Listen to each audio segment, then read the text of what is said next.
I volunteer as tribute! Oh, don't do that, please don't do that. Hi everyone, it's me! And today, double win! The Hunger Games! Again? Seriously?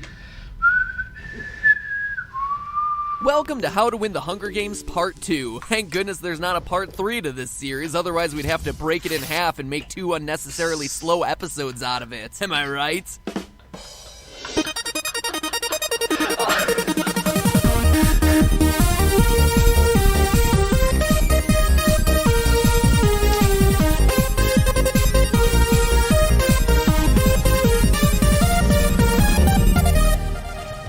Hello, Internet!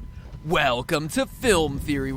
Hello Internet, welcome to Film Theory. We're devoting a second episode to legally sanctioned child killing. I'm like a life advice vlogger, except instead of teaching you how to do quinoa 5 ways, I'm teaching you how to manipulate a gladiator-style bloodbath to make sure you're the sole survivor. So, you know, the usual stuff.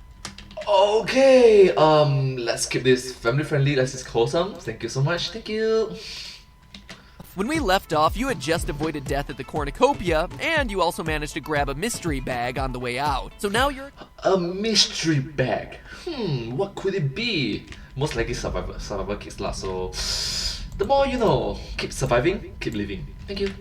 Equipped and running blindly through the arena. In a relatively good arena, you have 3 days until dehydration. So classic survival theory says everything else can wait.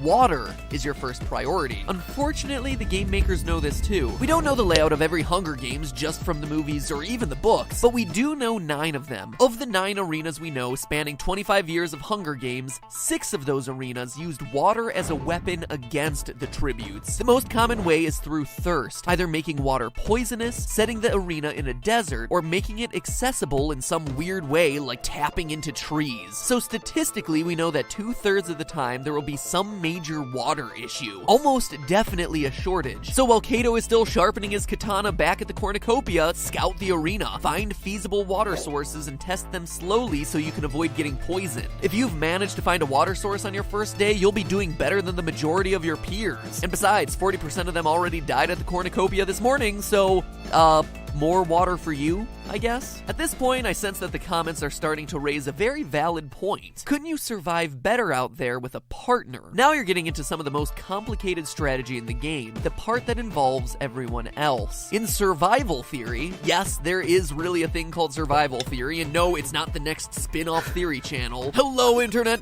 Welcome to survival theory! No, it's the food theory. The food theorists. Okay, let me try. Hello everyone, welcome to food. How about one more time? Hello everyone, welcome to survival theory. And then the ending will be like, and then it will be like, but hey, that's just a theory, a survival theory. Something. Thanks for watching. That one. Sorry. In survival theory, there are 2 schools of thought for solo versus group survival. The advantages of solo survival are that you move quicker, you leave less of a trail so that you can't be tracked, and you get a bigger share of the food and water when the times get light. All of those are a really big deal in the Hunger Games, but there's also an argument to be made the other way around. Group survival allows you to hunt in a wider radius faster, and doubles the odds that one of you will be carrying something useful when you need it the most. But there's a fundamental problem here. The Hunger Games doesn't reflect traditional survival theory. In survival theory, the goal is for everyone to survive. The goal in the Hunger Games is to be the only survivor, which means that no matter how awesome your group is, eventually you know you'll all kill each other. And yeah, in some way you all die somewhere. That changes everything. In fact, the further into the games you get, the scarier a group prospect becomes. You're okay for the first couple days because there are enough enemies around to force you to stick together. Past that, it's actually a matter of game theory. Not that game theory, but rather game theory. Game theory that we're talking about on film theory, not game theory over on game theory. We're so meta right now. Fun fact, this is the first time an episode has covered game theory, and it's not happening over on game theory. Oh, this metaverse. Ironic. Anyway, it's sort of like the prisoner's dilemma, where if you stick with your group, you have good odds of going to the end, but you're tempted to betray them the whole time because only one of you can win. Think about this. Your group of 3 teams up at the beginning of the game to take out Kato because he's the biggest threat. It takes you 8 days to hunt him down and kill him, but you massacre him with your amazing knife skills that you honed last episode. Go team, good job, one step closer. Internet high five, place here. Hey. To winning. Maybe there are still 3 or 4 other players running around in the game, but your biggest mutual threat is now gone. And all of a sudden, the reality hits you. This little threesome can't go on forever. Only one of you can win. So should you wait until everyone else is gone, or do you get a leg up by killing the other 2 members of your group in their sleep? If you do, your odds go from 1 in 6 to 1 in 4, and those statistics matter a lot. There's no way to predict where the tipping point is for your group to turn on you. It's all situational. But there are even more risk factors that make being in a group worse. People who form groups are often doing it to protect themselves from the most aggressive players. Think of Rue teaming up with Katniss to protect herself from the careers. But what happens when Katniss has bow and arrowed almost everyone else? Now Katniss is the biggest threat to Rue, and statistically, Rue has the best chance of winning by killing her off when Katniss doesn't expect it. So if you're a leader of a group early on, you become the biggest threat the fastest. I've seen enough seasons of Survivor to know that the most aggressive players are the first to get thrown out by their own alliance. In the Hunger Games, you don't get to be the second person to betray your group, and You don't get to be. That's true. You don't get to be the second person to betray.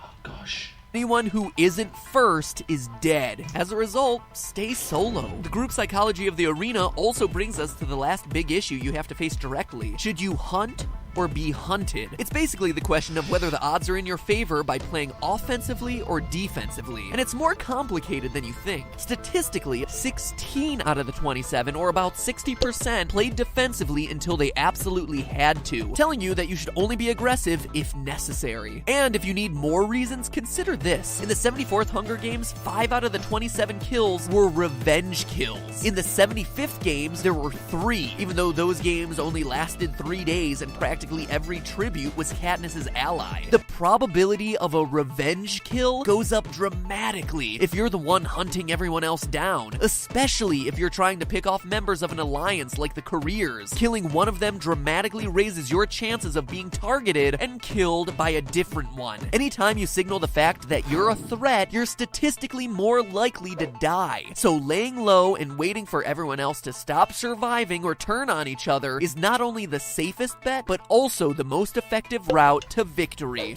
To victory! So there you have it. Based on sheer probability, your clearest path to winning the Hunger Games is to train for survival, grab tools early, sit alone at lunch, only use your knife on rabbits, and play for the long game. Does it feel like something's missing here? It's because it is. So far, I haven't mentioned the one factor about the Hunger Games that eclipses every other strategy in the arena. The Hunger Games isn't a competition, it's a competitive reality show. I mentioned earlier that I've watched a lot of Survivor, and I've definitely seen enough to know that no amount of stealth, survival skills, or killer instinct is any match for reality TV producers. And this shouldn't be a surprise to anyone. In the movies, they mention all the time how important the Hunger Games are for the image of the Capitol. In the movies and in the books, we see the game makers making choices that shove tributes closer together, further apart, to make the games more interesting in case anyone hasn't died in a while. We see them target tributes with specific traps aimed at them. The games aren't any more real than a reality TV show we watch now. I mean, except that they're really killing children. That part is much more real. But the purpose is the same. When we watch reality TV, we want a good story, compelling characters, someone to root for, someone to root against. We want to see growth, development, and in a lot of ways, how people survive under the ridiculous pressure that the show producers put them under. There's a reason the game makers only flooded an arena once, why they only set the Hunger Games in the Arctic once, because it was boring.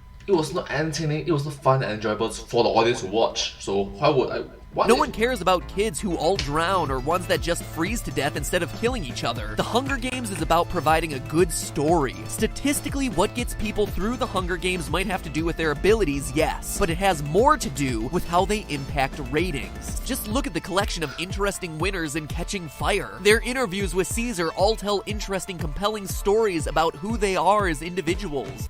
And you must understand that it makes them stand out more, and thus the audience will want want you to survive. I want you to live more. I want to see more of you. If you are dead, they don't get to see you anymore. Yeah. They all have clear brands and are highly recognizable. The girl with the sharpened teeth, the girl who's totally edgy and goes off the rails, the brother and sister, and of course the most classic example, Peeta and Katniss, the star-crossed lovers. The star-crossed lovers. These people are survivors because they know how to make themselves memorable. They've created interesting stories around themselves, which is why they were able to survive their first games. So let's... You must understand that they all survived. They all know how to play with the rules. They all won the games. And yeah. Go through again and see what the strategy looks like now.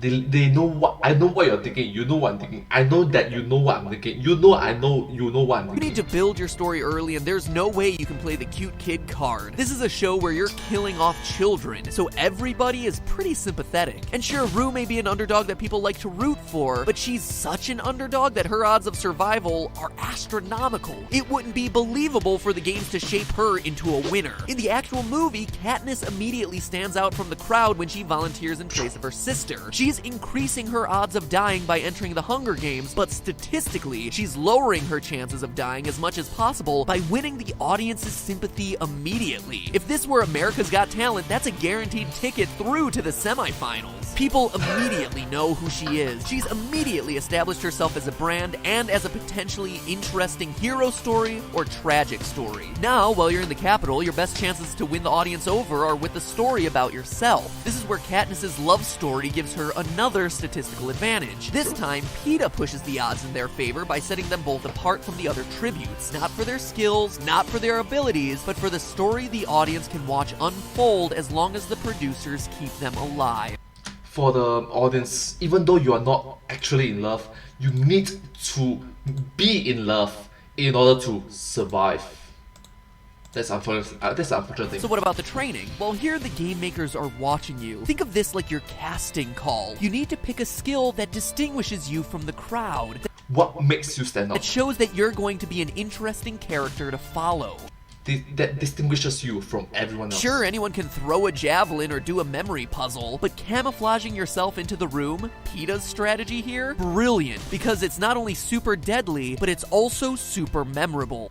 Or you can shoot at the judge. And the game makers, your most influential audience members, are gonna remember you. Katniss firing an arrow at the game makers, again, shows that she's super deadly and a super interesting character. This matters a lot. Statistically, the higher your game maker score, the better your chances of winning the games. Besides your score making you look more skilled, more importantly, it makes you more memorable. Audiences remember the one kid who scored an 11. They don't remember the dozen or so who scored a 6. So now that you're in the arena, what do? Actually, the same stuff that I told you over the last 2 episodes. Avoid the cornucopia, not only because it's your best chance of survival now, but also because it makes sure that your good character remains intact for the audience. You look like the underdog with your backpack full of twine, instead of Leatherface with 10 dead bodies strewn around you. Remember, the goal is to keep sympathy on your side and let people support you. People want you to grow as long as possible. So don't blow it by killing off that 6-year-old from District 10 on the first day. Next, you're gonna survive, just like we talked about in the last episode. Not just because it's your best odds in the arena, but because it demonstrates your clever survival skills to the audience. That they're rooting for a smart and resourceful person. I mean, have you ever rooted against Bear Grylls? I don't think so. You admire him for being resourceful,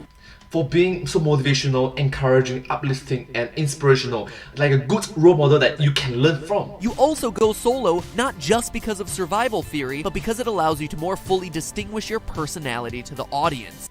All in all, a very wholesome and a great storytelling for everyone to pass on. They get to know you as an individual rather than your group. And even though they might like you in a group at first, the longer you stay in an alliance, the more likely you're gonna have to start killing people off. No one likes someone who turns on their teammates at the last minute, so being in a group hurts your chances of keeping the audience on your side in the long run. From there, you'll want to continue to play defensively, showing the audience that you only kill when you absolutely have to. You'll wait for the game traps to kill off the last couple of opponents. Ideally, you get to mercy kill 1 or 2 of them. And finally, you win. But you win because the audience wanted you to win, because the producers wanted to keep you around for the storyline and the views. Sure, you could make it about survival, but it's really about whether you accomplish the goal of the Hunger Games, entertaining the capital and creating a compelling story about 23 kids dying to remind everyone about the power of the games. So where does that leave us? Can you actually make the odds ever in your favor? The answer is absolutely yes. We've shown you that everything you do, from the way you eat, train, survive, play, and even kill people, will put the odds very much in your favor. But we also learned that even if you have the absolute best survival skills out there, if you're not telling a good story, you can have your face projected into the sky at any point. In the end, you should do everything you can to stack the odds in your favor, but more importantly, you should remember that your very best strategy is to have the audience stack those odds for you. Yes. But hey, that's just a theory. A film theory. And cut. Thank you so much for watching this video. I hope that you find this video very unique, special, and all in all, educational. I hope that you watch more of my videos, and thank you so much. If you do like this video, please remember to like, share, and subscribe to my channel, and comment down below if you have anything to share about us. Don't forget to follow my channel, and I hope to see you in my next video. Thank you so much. That was very thought-provoking. But hey, that's just a theory, a film theory. Thanks for watching, and cut.